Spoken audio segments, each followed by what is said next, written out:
best thing on radio and TV and Outkick. Bobby Carpenter, nice enough to join me. He literally is everywhere. I was telling him I was driving back from North Carolina. I was listening to him on ESPN radio. Bobby, thanks for the time. I'm going to get right into it. You know Luke Fickell.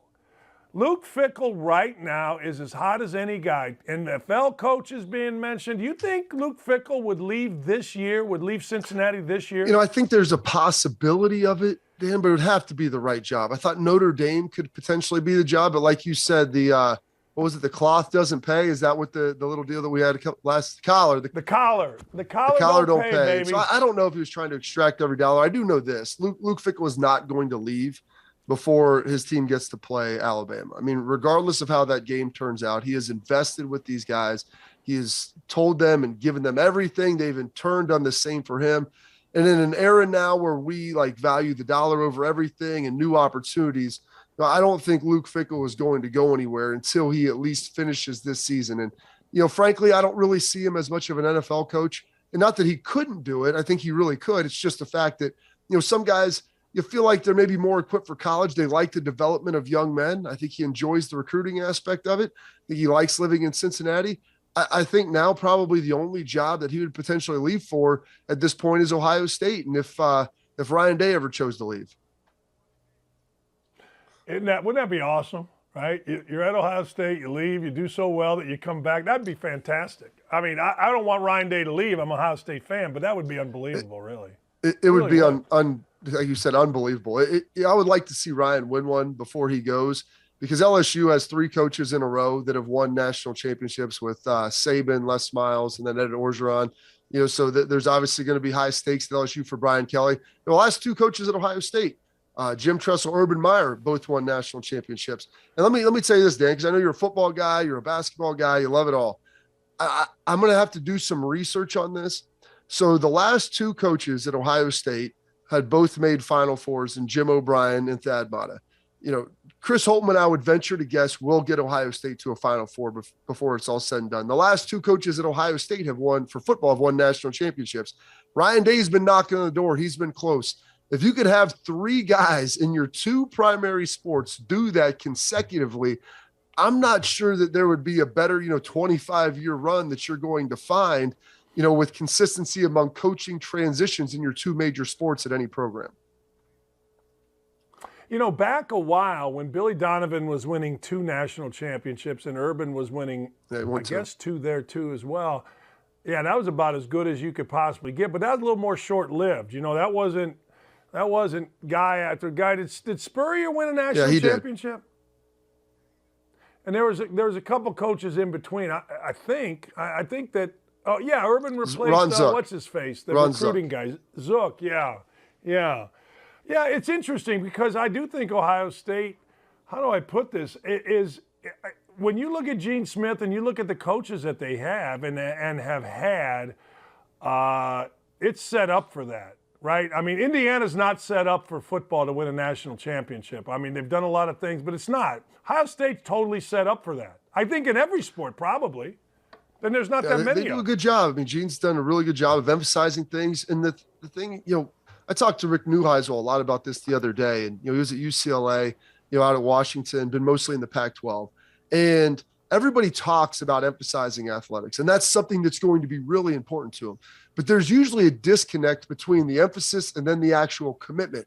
And I remember having a conversation with Sean Farnham, who you see on ESPN, who played at UCLA, when he told me that the UCLA men's basketball team still flew commercial. I couldn't believe it, Dan. I'm like, that's the Mecca. That's the Bama, the Ohio State, whatever it is, Georgia, Texas. So, OU football. And you're telling me they fly commercial? That's where John Wooden coached. So they say that they care about it, but then, in the facilities and the commitment, and when it comes time to write the checks, do you actually still care about it? And that's the thing you see in the SEC with football. They care about it, and they care about a lot of sports. They're pouring money into athletics.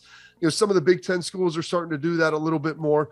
But don't just tell me you care about it. Like, your words are one thing, your actions are another. So you either have to find a way to generate money through, your stadiums or your TV deals, or you have to go out there and raise it until you can finally put a product out there that'll justify those big dollar amounts. That's one thing Ohio State and Gene Smith have done a really good job of. And it's easy, Dan, to get one coach right. It's a little harder to get two, but to be able to get consecutive coaches right in a row, as you can look at Indiana hoops, like it's hard because you start missing on a hire or two. Ooh. And all of a sudden, that thing can turn in a hurry. Bobby, Indiana last night, Indiana fans used to think no matter what, they're going to win the game. Last night, they were up 20 against Wisconsin. All my buddies were like, we'll blow this. We'll blow this. It can turn. It can turn really quick. I want to go to something else. Here in Indianapolis, we're all enthralled on Wednesday nights with Hard Knocks. It's the first time Hard Knocks has been in season. They're doing it with the Colts. The Colts are fascinating, whatever. If you were a player, as a player, would you have liked Hard Knocks being in the building? So I was a player, and I was on a team that had Hard Knocks in the building. I believe it was 2008 in Dallas. During the year, would you have liked it? I didn't like it during the preseason. So, I think that goes to tell you what it is during the year, because it's really tough. Coaches hate it. And they say you get used to the cameras, but the fact that it's being played in real time, and then you go back and you have to see that and you relive it. And here's the other thing you need to understand about this. After being a part of Hard Knocks and seeing how they cut and edit it, and then being on the other side and working in TV and seeing all this, and they start talking about like characters and storylines. I'm like, this is supposed to be reality. Well, we got to kind of like make it interesting and script it along. Like there's nothing reality about reality TV. And so you start seeing that it's amazing that the Colts are playing as well as they are with that going on, because I would contest, and this is why coaches hate it. It's one of the biggest distractions. It's just something that is around, and it's hard enough to win in professional sports without any of that nonsense, just doing your normal media stuff, before and after practice, let alone when you have guys sitting in there in your film rooms and filming practice and everything else going on. And you've got guys, they're cutting stuff up and you're like, well, that's not really how it happened. And the thing that happens, Dan, is it starts to become these little corner complain pockets. Parcells used to have another term for them, but I'm trying to keep it clean for radio. He'd have them in these little pockets where you call them complaint centers, really. And that's what happens, where it's like, well, I'm not getting portrayed this way. And you have a really hard time on a team, like sacrificing of yourself and maybe, hey, this isn't as good for me, but it's better for the team. And I'm willing to do that. But then you start realizing, well, I'm getting misportrayed, and people start asking you questions, and all your friends and your family. It's just something else you have to worry about that people really don't want to deal with. And that's why I'm truly amazed that the Colts aren't sitting here at like 4-8 based upon having that in the building. That's interesting, because wouldn't you think, like, I get that you get used to the cameras, but that can be a bad thing, right? Because you could say something that, you don't even think is bad, and all of a sudden the world does, and now, oh, crap. I couldn't imagine being, like, every time let me ask you this. When you're in that building and Hard Knocks is going, you're a little on edge, aren't you? A little bit? Absolutely. No? And here's the thing, and you know this from being around locker rooms, any coach or player has. There are things that are said in locker rooms that aren't supposed to be for public consumption. Guys are brutally honest in there. And I go, if you ever want to hear what people, really think, you want to get into like the 18 to 30 demographic, go into a high school professional sports locker room, because those guys will throw things out, race, religion, everything else, be darned. They're going to put it out there, and they're going to make jokes about things. Some of the things may be a little insensitive. People might not always appreciate it, but everybody knows everyone so well that no one's like ultra offended. Like we used to have fines in Dallas when guys would get upset and like bristle back. They'd be like, oh, it's easily offended. You're getting soft. Like you go put $20 in the jar, like, hey, you got to be able to take it, and anything that can set, because guys understand, like, you don't really mean it. They say stuff. And why is that part of it? Because when you go on the road and you hear the things that come out of the stands, you've been a coach, you've been a player, you sit there on the sideline, you hear the vulgarity that comes out of the stands. You got to be able to let that just wash over you, and you can't react to it. You can't listen to it. You can't internalize it. And so they have the sensitivity fines that guys used to always throw out. And so you may say something, and then I understand, the production company's like, hey, we're going to protect everybody. We're not going to do this. Well, all of a sudden something gets said that maybe they thought was going to be good TV. And now that becomes a talking point, and maybe even supersedes sports media. Maybe it's something that's on the Stinking Today show and all that stuff. And then all of a sudden that can happen. So you always kind of have to be guarded. And even when you start to get comfortable, you have to realize, like, they're not here to help you. They're here to produce a product. Right. They want to try to get eyeballs. So if there's something they can sensationalize, they're going to do it. Bobby, and in this world, yeah, we're going to cut that. We won't put that in there. Well, you know, some PA 5 years from now sees this thing somewhere and puts it out there, and now you're screwed from 5. That's the world we're living in now. I that's how I'm starting to think. You know, what the hell did I do 22 years ago, for Christ's sake? I mean, it's just, it's nuts.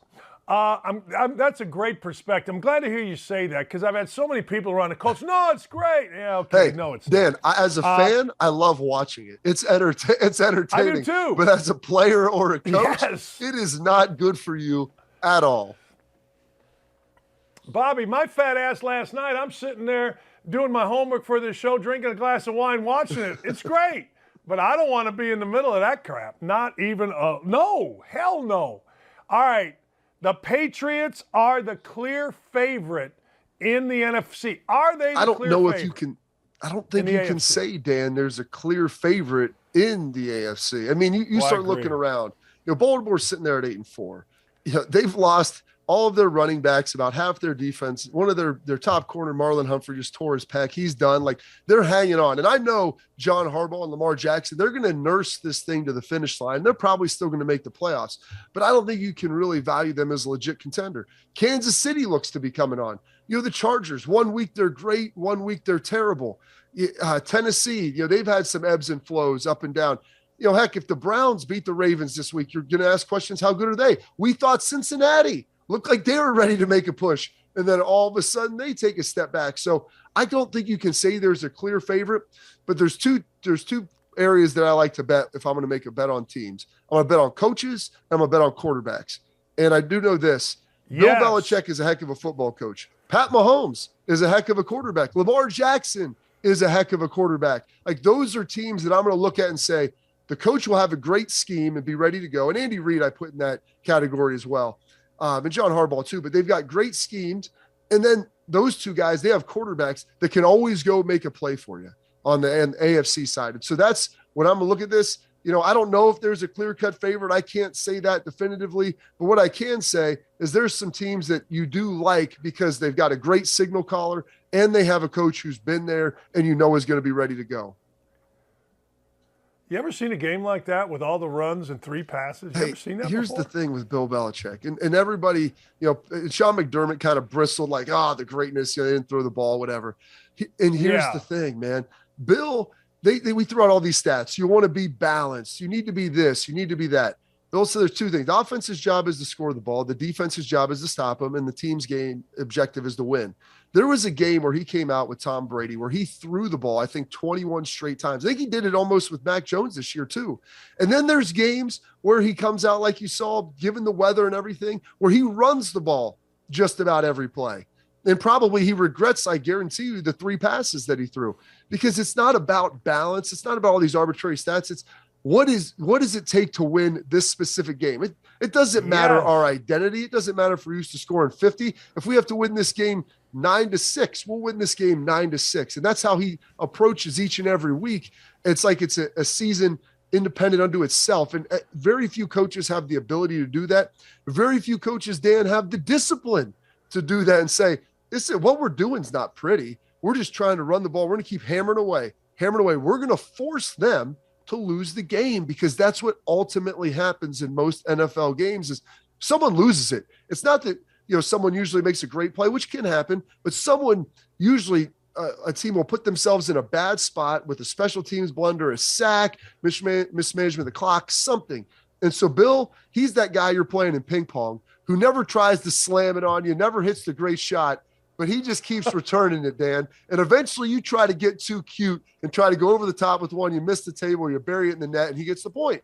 And that is how Bill Belichick operates. You know, he every game's organic. A friend of mine, Rick Venturi, coached with him for a long time, and he's like, look, yesterday's game don't matter. What's happening, our game plan doesn't matter. What's happening in this game right now matters. And I got to tell you, if your objective is to simply win the game, which it should be, that's how you coach. You said it really well. I got some hot takes for you. You ready? I'm going back to the AFC, and this is kind of a bit redundant, but you're going to have 7 teams in the playoffs. Any of the 7 is a contender to get through to the Super Bowl from the AFC. I don't know about any of the 7, but I would say that you could probably look at when the playoffs, because right now for the 7 spots, there's like 10 or 11, 12 teams jockeying that could all still get in. I don't know if all 7 that get in could win it, but I would say this. I would feel very confident that 5 of those 7 teams would have a realistic shot at winning the Super Bowl. Like I said this on my show the other day, and I don't know if you think this makes sense or not. I watch how the Colts are playing. The Colts are playing really well. They could be a Super Bowl team, but they got to get into the playoffs first. You know, and that's so stupid to say, right? But because you look how they play. Their defense is dynamic. They can force turnovers. They can run the football. But, they're in a tough division. They've got Tennessee and getting in there and getting your seed. And then a lot of it, too, Dan, is simply matchups. Styles make fights. And if you have a team, that can't stop the run, you're the Colts, you go out there and pound them, you're going to be fine. Like, there's certain teams that wouldn't be a great matchup. But as long as you get a good pathway, then, heck, you can see these teams get hot. And we watch it all the time now happen where teams make these runs. Right. All right. The Bears and the Packers are the most historic, but also the best rivalry in the NFL. Ooh, that's tough. I would see. I don't believe it. I said it, but I don't believe it. I'll tell you who mine is. They're up there because to me, some of these rivalries, they almost have to be kind of, Midwest in nature, I feel like, and because the proximity and the toughness. The Browns haven't been able to beat the Steelers, consistently for a while. So you could throw that, kind of. I like the Steelers and the Ravens, with what they've been able to do, battling out. But that's been something that's a little bit, more nuanced. I mean, you look at one, and this is a little bit further west, and it's not as old. Like the Bears and the Packers have that long tradition, which is fantastic. But you talk about one that's got as much heat as any of them is Denver and Kansas City. And when those two teams get together and they're both good, it is two flames going at each other. So I don't think I could say it's the best. I think it's up there. I think it's close, but I don't feel like the Bears have been able to kind of get the better of this thing for the last 20 years. I agree. I totally agree. You got to be able to win a game or two. The one I like watching the best, I just love watching, is the Ravens and the Steelers, Bobby. I think, I don't know, I just like the two cultures of both teams, and we saw it last week. I just think it's always a great game that I love watching. That's my favorite. If you look at it, I think the last 14 or 15 games, I forget what the stat was, have been decided by like a field goal or less. And so you have two of these teams, old school rivalries. Obviously the Ravens left Cleveland and went over, to Baltimore, but they've been playing for a long time. They're both physical, they're rugged teams, and they like to line up and pound the football. Right. And Baltimore's turf, so it's a little different, but I love watching them play in Pittsburgh. You've got the field chewed up late in the year. It's not pretty football.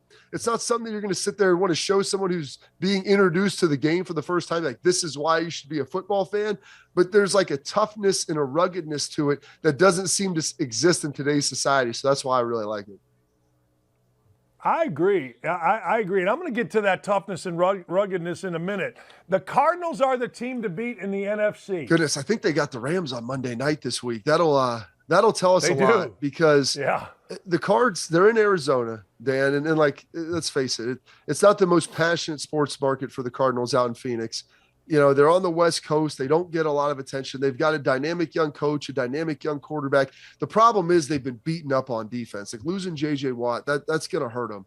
And so when you lose a guy like that, not only his play on the field, but his leadership, the team that I'm going with, the favorite, is I like 3, Arizona. I like the Rams, but I'm going to go with the guy up in Green Bay and Aaron Rodgers. Until you prove to me that they can take him out, because the last couple of years they've ran into teams with great defenses, or they've been out-tooled, they've been outgunned. I feel like the offense is in a really good place for Green Bay, and their defense is playing phenomenal right now. So that's who my favorite is in the NFC. Well, fair enough. I want to go back to the toughness. When you played, it was like before all the player safety rules. The NFL game is a better game right now, relying on more skill with the new player safety rules. You agree with that or disagree with that? I do think you have to be more skilled. I'll liken it to the NBA in the 90s. You remember Eastern Conference NBA in the 90s? I mean, you got Charles Oakley, guys like that, the Goon Squad out there, hammering on dudes. You could be a little tougher. That's how hockey used to be. And, there was an element that we love about that. I appreciate it. Is it as aesthetically pleasing? No. Is there going to be as many points out there? No. But now you can't touch receivers. You can't hit quarterbacks. We've created a game because we incentivized and emphasized offense so much that that's what we like to see. And so you have to have guys who are more athletic, who are more skilled to be able to go out there and run routes to have that type of success. To me, does that make it a better product? No. That Buffalo New England game, was it like aesthetically pleasing? Was there a ton of yards? No, but I really liked watching that type of football. But I'm a hardcore sports fan. Does my wife enjoy watching that as much? Probably not. And that's where I think the NFL is trying to go. And they want to try to broaden their market appeal. So I think you do have to be more skilled today to be able to go out and play in the NFL, much like you have to be more skilled to play in the NBA or the NHL or whatever it might be, because they've taken the physicality out of it. So that element of toughness, while it still exists in the NFL, probably more than a lot of sports, it's not emphasized like it used to be. No, I agree. And basketball, like in Indiana, everybody thinks that 1969 was the greatest shooting year in the world. And I'm like, are you guys out of your mind? 7-footers are drilling threes now. What are you talking about? The one thing I didn't like, I saw a guy, Patrick Surtain, pull up at the goal line and not knock the living hell out of, I forget what quarterback it was, and let him score. I didn't like that. That was the first time, Bobby, that I saw somebody not give max effort, because I've always said football players give max effort because you could die out there if you're not going hard. I didn't like that, and that's what made me ask you that question, because first time I saw a guy go and he stopped before a quarterback on a rollout got to the end zone. Well, I didn't like it. Part of the thing, too, though, is, Dan, and listen, I'm not going to sit here and defend Patrick Surtain. He comes from an NFL family. His dad was a great player. Heck, I grew up watching and loving his dad. Yeah. But we have conditioned defensive players now where if it's forget 50-50, if it's 75-25, like back off. Don't touch, especially the quarterbacks, because they'll throw flags. And that's what I talked about this in Carp's Corner, the Kenny Pickett fake slide for Pitt, as great as it was, and everyone loved it. I'm like, you go watch the defenders. As soon as he went to lean back, everybody went straight leg, because they're like, we're not even getting close to this guy. And so we've conditioned everybody to make sure that you protect the quarterback at all costs. And so if it looks like, hey, he might be crossing the goal line or he could be going out of bounds, you know what? Back off. Don't touch him.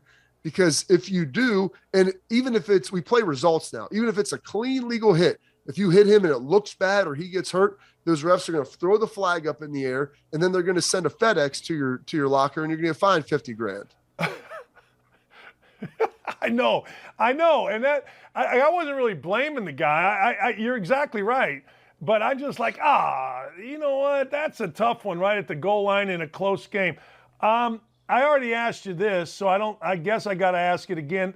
Clear favorite, Patriots. I've already asked you that. I'm not going to waste your time. What you got today on the show? Oh, goodness. We're going to be digging in a little bit. I talked about the Kenny Pickett slide, some of the Heisman Trophy finalists, the favorites. I mean, is it even worth sending other people? I understand the pageantry of it and everything that goes on, but, if you look at it, Bryce Young's got this thing wrapped up. And then I don't know if you know this, then the coaching carousel continues to spin. Ohio State's bringing in a new defensive coordinator. And in doing that, they're going to ultimately have to let somebody go. But given the early signing period now, you want to make sure all your recruits are in the door. And so they're starting to figure out like, hey, maybe this early signing period wasn't the greatest thing in the world. Yeah, they're revisiting that, aren't they? That's Bob Bowlesby came out and said, because here's the thing. These coaches stay till January 1st, then in the bowl game, because they have to be there through signing day. But, the players, they're kind of getting a raw deal. Like, you're going to be here. Yeah, I'm going to be here. And then all of a sudden the coach retires or they move jobs or whatever it is. And like, it's just kind of a bad look. So I think they'll probably end up pushing that thing back. Bobby, I appreciate you, man. I love talking. As always, Dan. Thank you. Thank you, Dan.